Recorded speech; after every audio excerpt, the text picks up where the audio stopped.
The last time we checked in with our ground crew, Pluto and Donna were sharing a semi-private moment that was actually kind of sweet.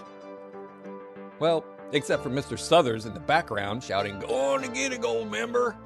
Fortunately, they seemed as oblivious to his presence as Romeo was to the post-it note on Juliet's forehead that read, "Wait for it."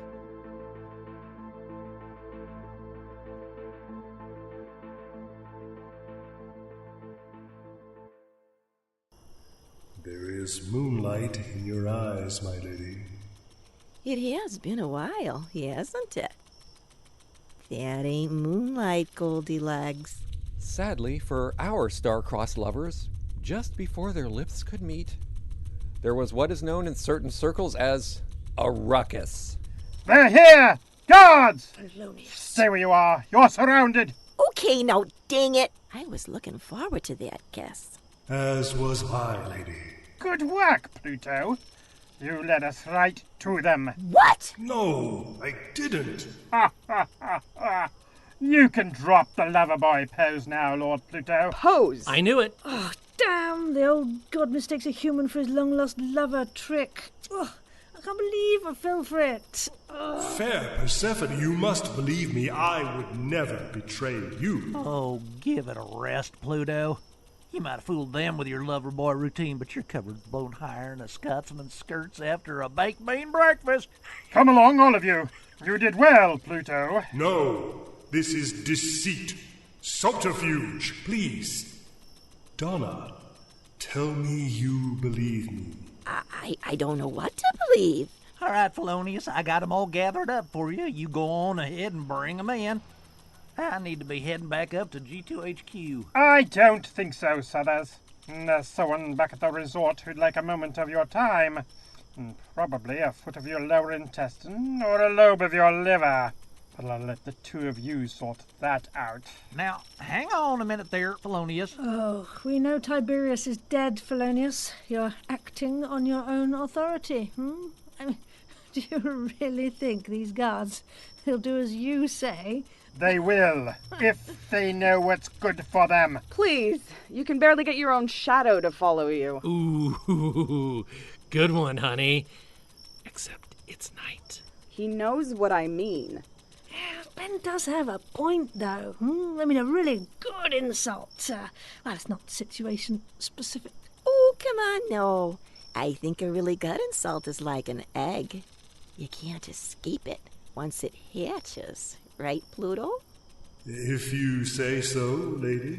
Quiet! I realize your only escape strategy is to drown your enemies in nonsense, but that won't work with me. Are you saying you'd like to escape from the plans we're hatching? Does that sound right, Pluto? Why are you talking to the enemy, Donna? Look at you. You're so happy to think Pluto's a bad guy. He called me stupid. A lot. Well, stop it. You know what else is good at escape? The nuthatch. I feel you are trying to tell me something. We're talking about birds now? I'm running out of options. Good God, Pluto. You sure? Not much good about this god. I am not your enemy. Yeah, well, it's hard to see you as a friend right now. Pluto, listen to me. Remember our walk to the grove. Remember what you told me before the Mike and Ikes. She thinks you have some sort of escape hatch. You gold-plated Valhalla has-been. Valhalla? Oh, yes, I'd forgotten about that. Clearly, if you wouldn't mind. Raise one shiny finger and she's dead. Does this mean you trust me? It means I trust you more than Felonius. That's not a high bar. So you'd better clear it, huh? I hope you enjoyed your last meal, my love. Because it was my last? Of course not. Because you're going to see it again. What the hell? Yes, I knew it. Oh, good Lord. Stop! What have you done? Pluto, you better start talking or the next bloody hoof. Yes? What, really? You can't ride that pony to its logical conclusion on your own. Where's Donna? Safe, I hope. You hope? Nothing is foolproof, and I fear I have been the biggest fool of all.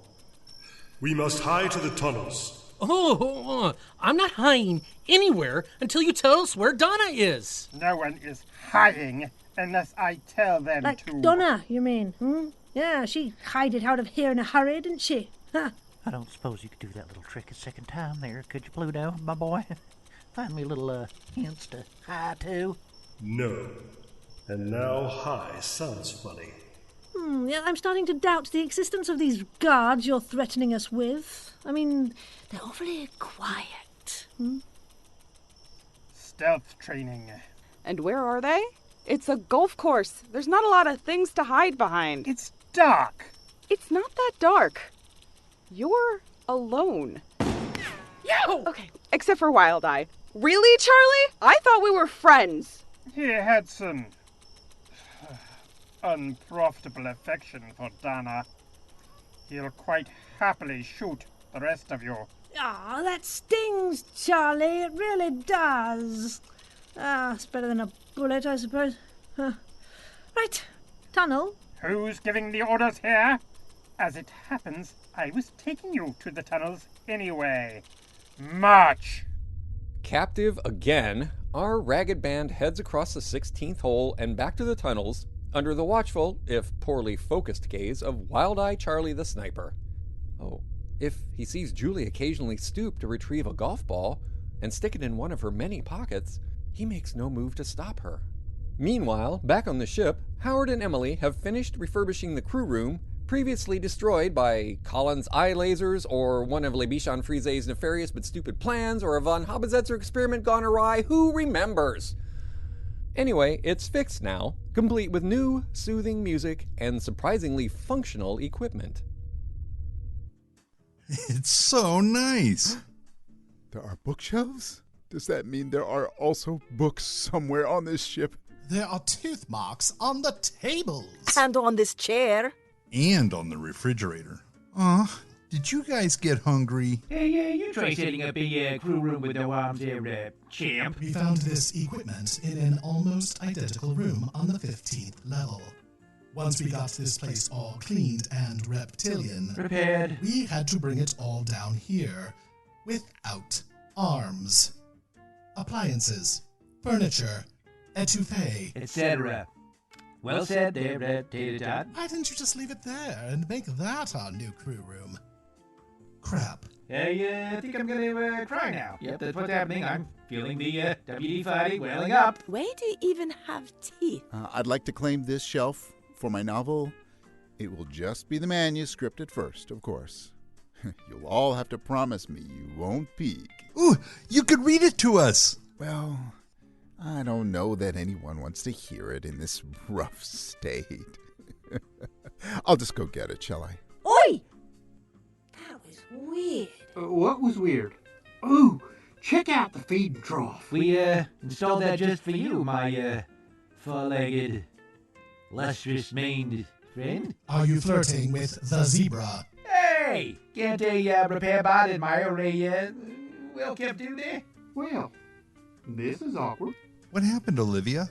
Shall I go get my novel? Now, mind you, I only have about 800 pages so far. Olivia? You said something was weird? Did I? Don't think so. Your salad is ready. Did the microwave just say something? It said your salad is ready. Who puts a salad in the microwave? That is so cool! Say something else! Oh yeah, all these appliances tuck. Is that the same voice as the alarm? Don't judge me. I was young. I needed the money. I was putting myself through the Ron Howard School for Expository Sciences. Hey, open the refrigerator door there, Leet. There are tooth marks all over the handle? Quality control. Also, nibbles. Warning, you are nearly out of kudzu bread. Damn. I can just hear the tippity-tap of her heels through the hallway. I know what you mean. Earlier today, I could have sworn I smelled kudzu bread baking. Here you all are. Wow, this is posh. If this says posh to you, I weep for your childhood. Hey, you've got a whole arm today. Which is more than we have, incidentally. Have we not spurned at least one arm back? Come on, Captain. What do you say? They're not going to try and kill me again, are you?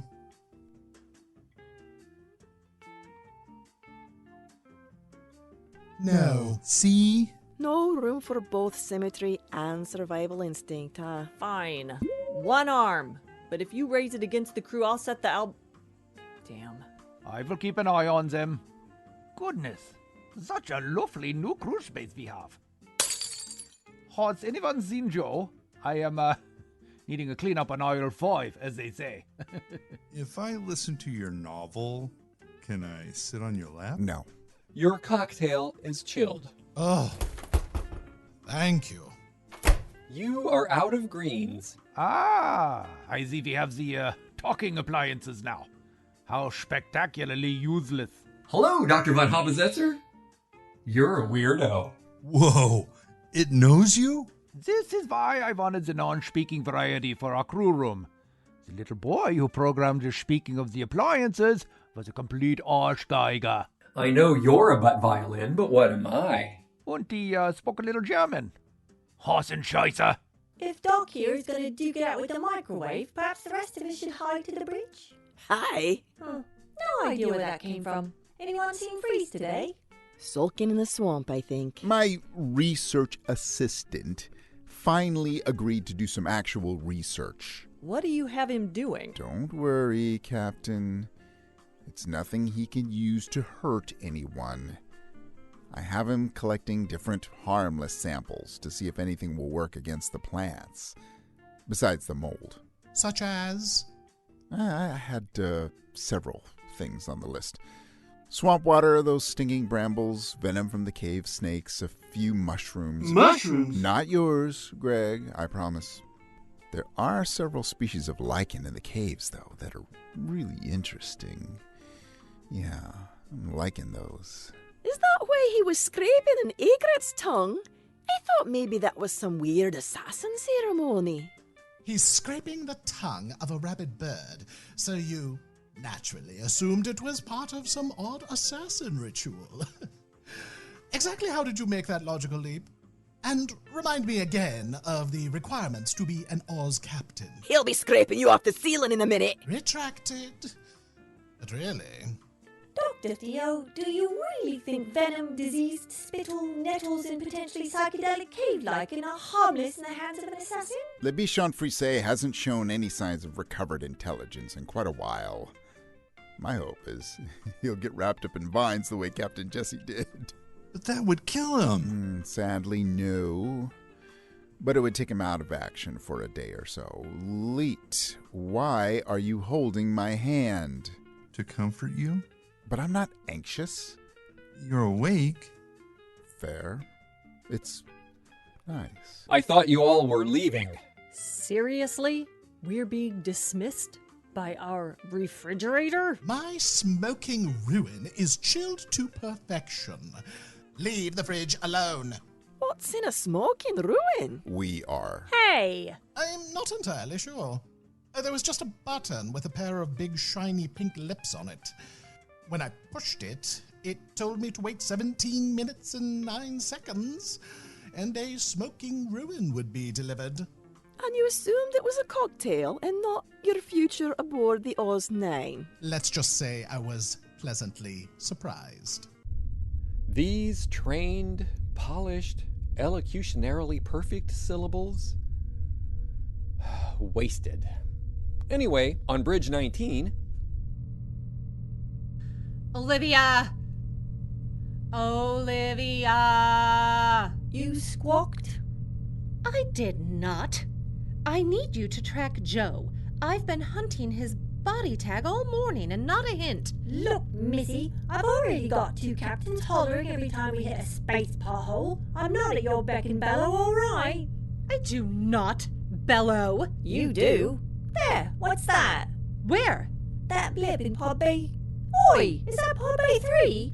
How come this bridge has eyes in? I don't know, nor do I care. I do. What cheek? Computer, where is Joe? I don't know. Hang on, I'll have a little look-see. Are you making swamp bread? Of course not. I may have made some earlier this morning. You don't eat. I can if I want to. Ugh, no one wants to eat that dreck. Hey, says the AI who cannot eat even if she wanted to. And I'm saying that's less of a disadvantage than people might think. Hang on. You want them to smell that, don't you? You want them to miss you. Please. I don't give a fig if Colin misses me. Colin? I did not say Colin. I said Allin. As in allin of them. I don't care if allin of them misses me. Ah! Pull the other one. Are you quite finished? Only because someone's bellowing from the other end. Make a note if that blip in Pod Bay 3 moves, all right? I have other priorities. And my programming forbids surveillance of Pod Bay 3. By the way, did I hear an airlock open this morning? Oh yeah, one of the zombies made its way down to our level, so I whipped him. J something or other according to his body tag. Not sure how a high school principal affords a pod on this buggy. Maybe his adoring students did a GoFundMe or something. Go whip me, more like.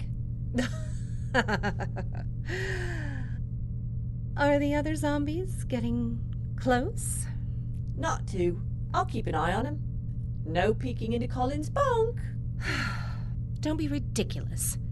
As if I would. Besides, he's invisible. Damn it. Back in the crew room, our gaggle of blunt objects are busy entertaining themselves by making the toaster and the ice machine argue. So let's leave the ship for a moment and check in on the other gaggle. Oh, man. The lichen down here is hairy. That's not lichen, honey. What is it? Tiberius.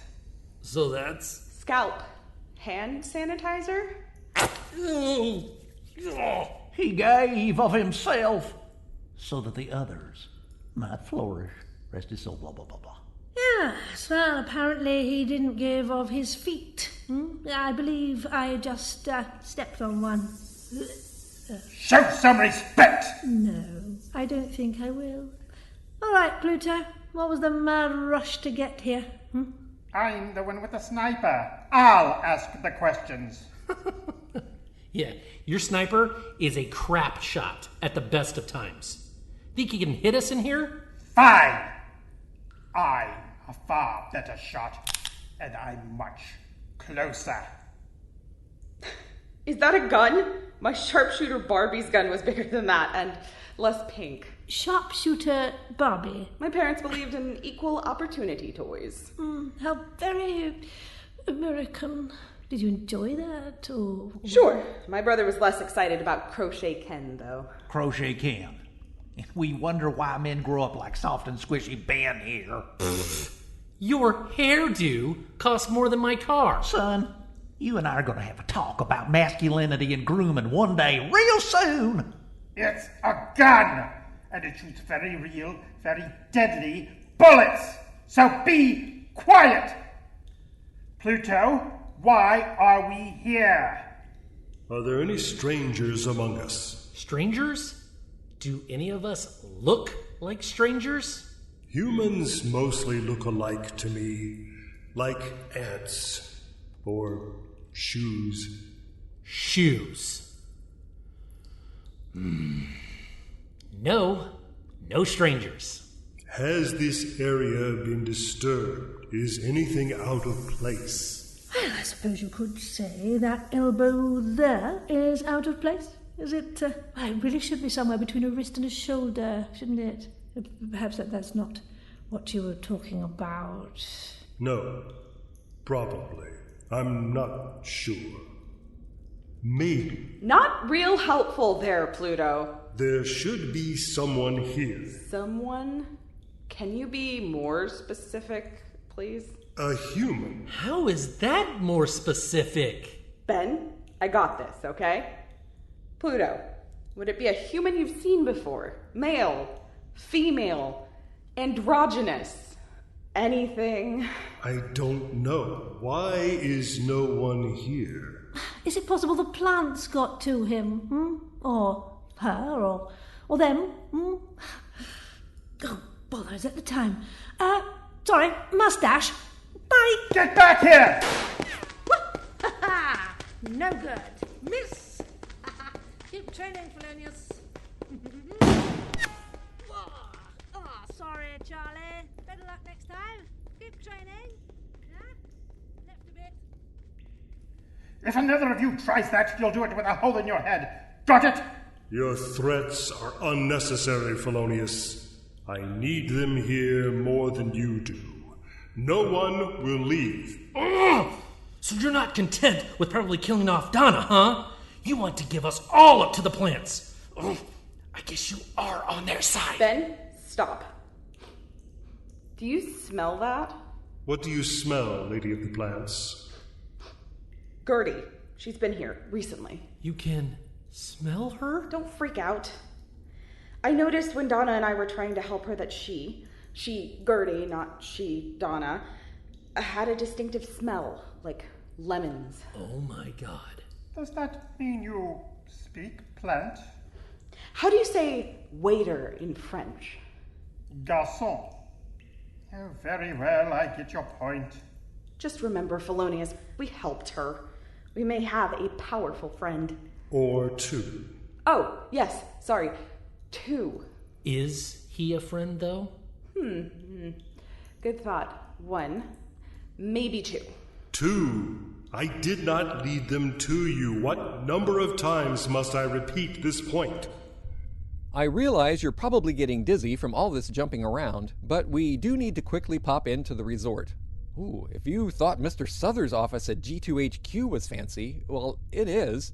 But this one is even fancier. Like, way fancier. Oh,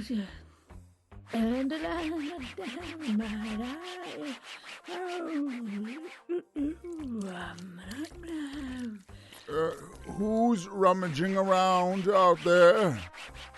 Hello? Hello, answer me. Who's there? Oh, hello, sis. It's just me, Dax, eh? And who is just me? Arris. Mrs. Hello. I don't like people... rummaging around outside your office. No, just in general. Oh, well, never mind me, Dax. You know, I'm just there. Just a cleaning lady. I see. I don't generate dirt. Oh, well then I'll be right quick, won't I? Just let me wave a damp cloth around and chuck a few bits of paper in the bin and I'll be off and out of your roost. Go on. Yeah. I was going to say here, but what's going on up there don't quite qualify, do it? Do you have any idea who I am? Oh, riddle, eh? Well, I'm new here, but I'll give it a go. Now, right.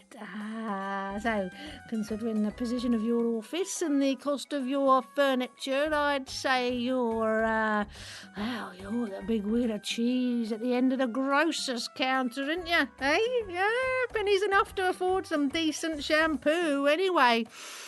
Maybe a touch of hot oil. Mrs. Arris. Ada Arris. How do you do? You don't expect me to shake that, I hope. Oh, go on. This hand's been elbow deep in the back of the bleach most of the day. Won't do you no harm. No, thank you, Mrs. Harris. Harris? Oh, no, dear. Harris. I assumed you dropped the A. Like what led me, darling, and never picked it up again.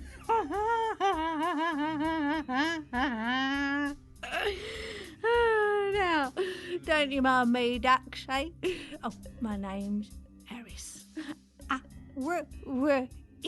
sir. Go about your work, Mrs. Arris. But hear this. You are never to be in this office, nor in my waiting room alone. If I'm not here, you are not here. Is that clear? Well, as you like, Dax. I'll just nip in with the hoover and be out in a tick. Yeah. You might want some of them fleshy, ear-muffy, headphoney sets. I mean, this machine's a bit old, and the shriek of it will get your teeth wobbling in your gums. And I hope you're wearing a belt. Oh, I like cleaning like you like cleaning. Move your legs there. Left a bit. That's right. No, could you pick that up for me? It's bad days all around, I'm afraid.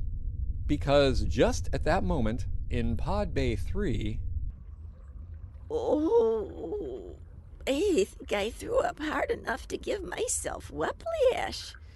Oh, next time, I'll stick some Pepto-Bismol in my pocket first. Oh, what a mess. Oh, a mopping bucket. That's super handy.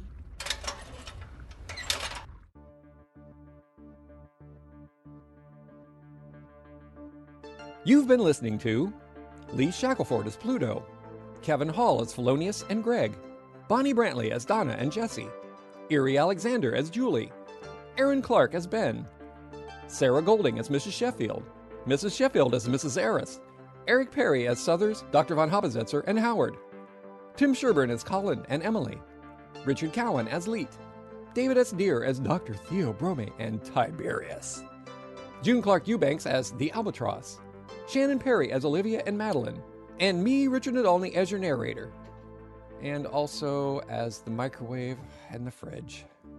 Thanks to Anne Sloan of Carlotta Botox for the Smoking Ruin cocktail idea. Our artwork is by Lucas Elliott. Our music is by John Faley. This episode was directed by June Clark Eubanks. Oz 9 is written and produced by Shannon Perry. If you enjoy the show and want to support it, we'd love to have you as a patron. Go to patreon.com/Oz9podcast, all one word. Until next time, Space Monkeys, narrator out.